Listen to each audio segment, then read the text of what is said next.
Hey guys, Ed from Paranormal Inc. Ohio here, back at it again with another podcast episode. Tonight is a new episode about a house that I have investigated in the past. It is a murder house. I will not divulge any names or anything else like that. I will give, let's say, the murderer will be the murderer and the family will be the family. So that's how I'm going to do this. So let's start it out. This house is out in the middle of nowhere. It has recently been demolished and built a new one there. This is I believe, the multiple attempt of somebody living in this area. What had happened, that it happened in the 1970s and 80s. That's all I'm going to put. I'm going to say it's between the 70s and the 80s. And an entire family was brutally murdered inside this house. Now, to take it back, how it all started, the kids that lived with the family would like to mess around and play pranks on the neighbors. You know, hide this, hide that, but then they'll eventually show them. Well, they was doing it to one neighbor particularly too much, and he constantly showed his unhappiness for this. He would tell the family, like, hey, these kids are hiding my things, I don't like it. Can you please stop them?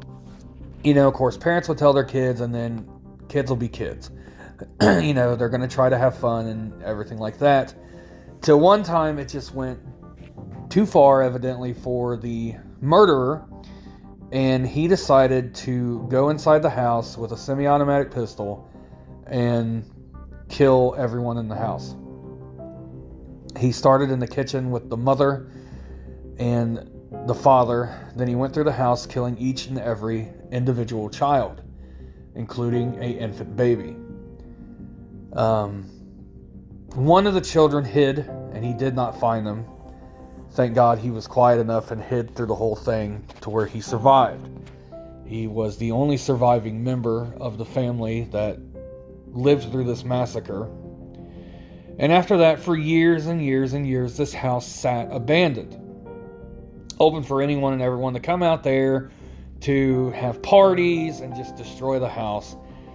But a lot of people would try to buy this home because it really is in a nice, picturesque area. It's gorgeous out there. And people would try to live in the home. They would try to fix it. And to no avail, they would try to clean the bloodstains, and the bloodstains would come back. The noises that they heard, they would hear gunshots. They would hear what sounded like people screaming, crying, and moaning, and they just couldn't stay. So then the house sat abandoned yet again for many more years, until one day I found out about it and I decided that I was going to investigate it. So I went out there with a really good friend of mine who was also my partner in the investigating portion of this. And we went out and walked through the house with another one of our friends, and we was just kind of testing the waters. It was tough to get back there. The lane was all destroyed, and it just had trees fall down in it and everything. But we got back there, and I'm telling you that these people left items in this house. You could tell that people came in and had parties. You know, there was red Solo cups everywhere. There was ping pong balls everywhere because people were playing beer pong and what have you. People had spray painted the inside of the house. But there was still original things there from different people that lived there. There was furniture still there. There was appliances still there, like refrigerator, stove. Even in the shed in the garage out back, there was motorcycles still out there that people just refused to come back to this house to get. Now, we were going through the house. We found old other things that people had left behind. They left behind clothing. They left behind an Atari with old Atari games. And it was just, while walking through the house, you could feel the dark nature of everything. It just felt sad as you're walking through the house. And there was also a foreboding feeling that something was watching us. And it was really, it was honestly kind of terrifying.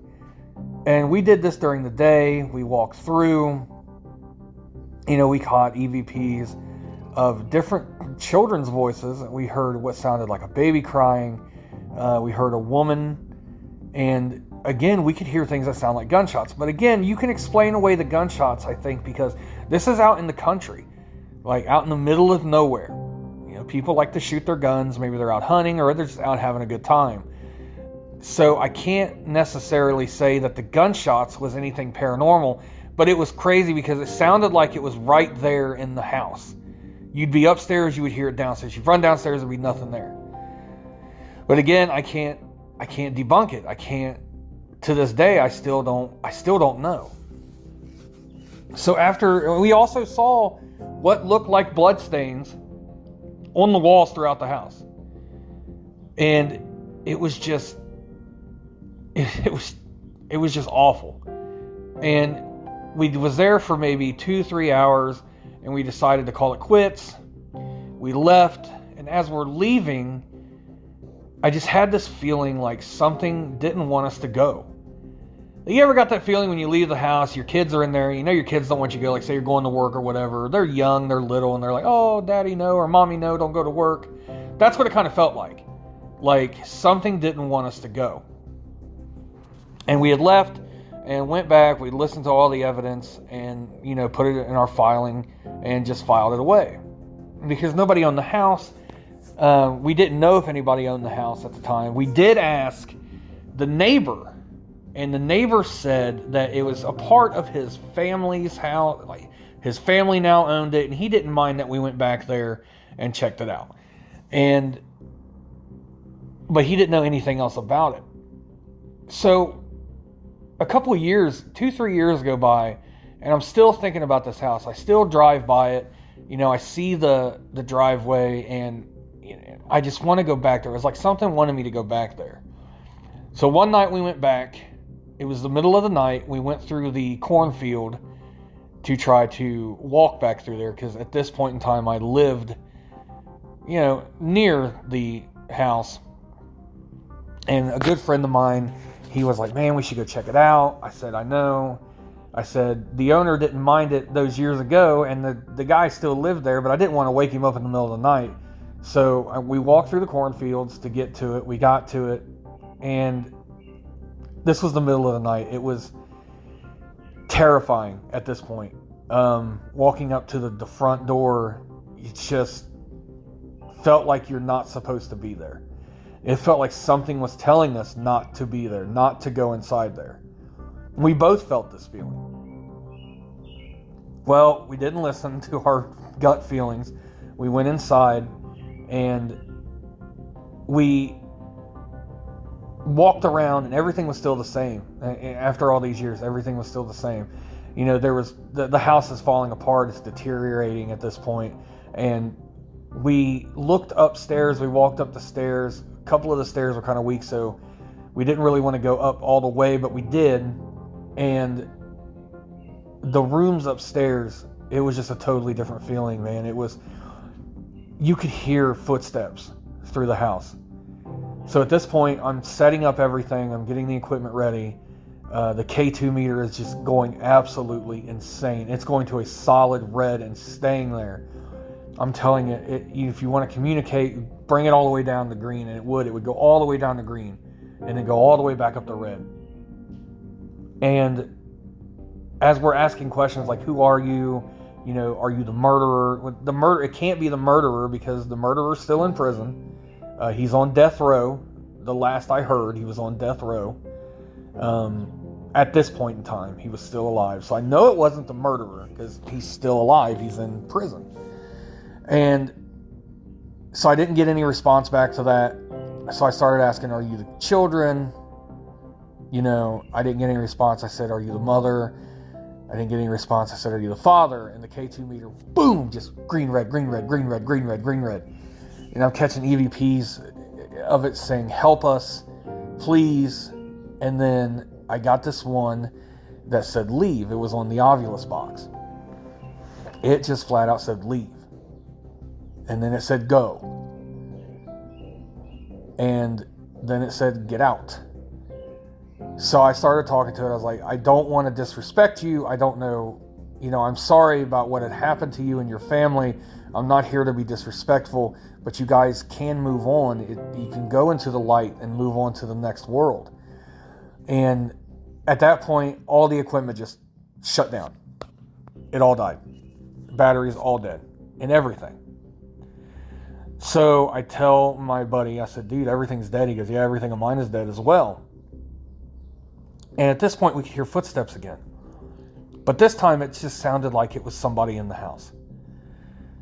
So we're walking through the house, and I'm looking around. I can't see anything. It's pitch dark. We have one of those flashlights where we can wind it, and you can turn it on. So I'm winding it, and I'm running it as I'm walking through the house. It's making this noise. We can't really hear anything because it's making that noise. And I'm running it. I wound it up as much as I could so I could stop making that noise. And I turned it on. I'm looking through the house. We're walking, upstairs, downstairs. We start walking outside. We find a doorway that goes into the basement. We go in that basement. And I'm telling you, I did not want to go in that basement. At all did I want to go in that basement. But we did. We walked in there. We're looking at stuff. And all of a sudden, behind us, as we're walking in, it just sounds like twigs are breaking, like somebody's stepping on sticks, twigs, or like debris on the ground.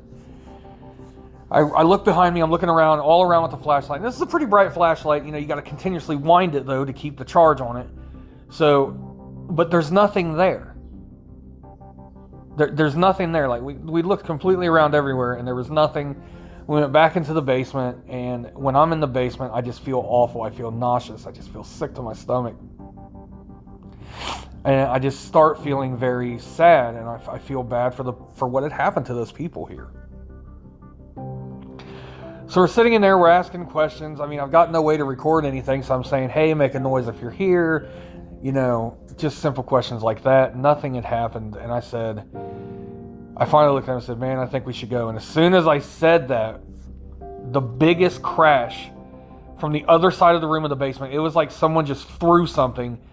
And we looked around, we were like, what the hell was that? And, we couldn't see anything. And we saw that some stuff fell off a shelf. Was it pushed? Did it fall? I don't know. We just decided like, hey, let's stay down here for a little bit longer, then let's go.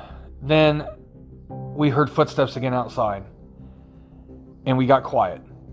I turned the light off. The footsteps are getting closer and closer and closer.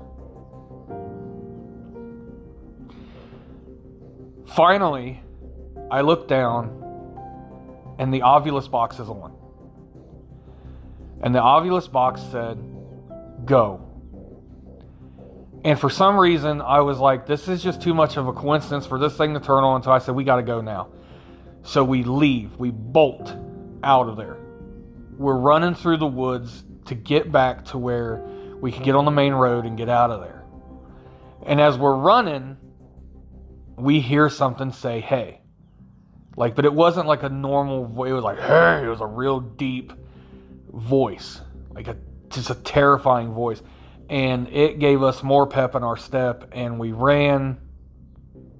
So the next morning, I felt like somebody was in there that shouldn't have been there, and I went to that neighbor's house, whose family owned the house, and I told him, I said, hey, we were here last night. I don't know if that was you that came out and caught us there. I said, I'm sorry, I didn't want to knock on the door. He goes, no, you guys are fine. He goes, I told you guys can come out here.